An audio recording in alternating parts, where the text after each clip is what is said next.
बहुत समय पहले की बात है। एक जंगल में एक सियार और बगुला रहते थे।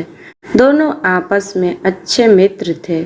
एक दिन सियार ने सोचा कि क्यों न बगुले को अपने घर भोजन पर आमंत्रित किया जाए।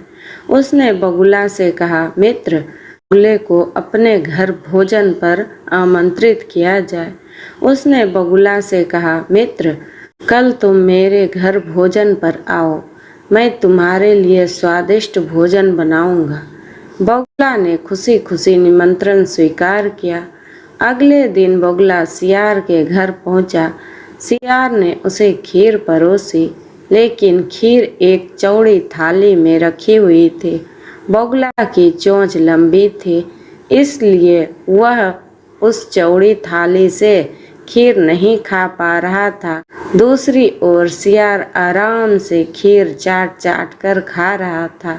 बगुला भूखा ही रह गया और बिना कुछ कहे वहां से चला गया। सियार बहुत खुश था कि उसने बगुला के साथ चालाकी की।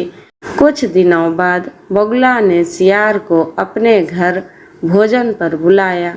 सियार ने बगुला का निमंत्रण खुशी से स्वीकार कर लिया।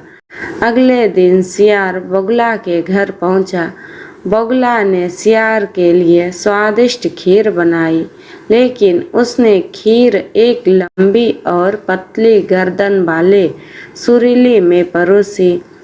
बगुला आराम से अपनी लंबी चोंच से खीर खा रहा था, जबकि सियार अपनी चौड़ी थूथन के कारण खीर नहीं खा पा रहा था। सियार ने अब समझा कि जैसे उसने बगुला के साथ छल किया था, वैसे ही बगुला ने भी उसके साथ चालाकी की। सियार शर्मिंदा होकर बिना खाए वापस लौट आया।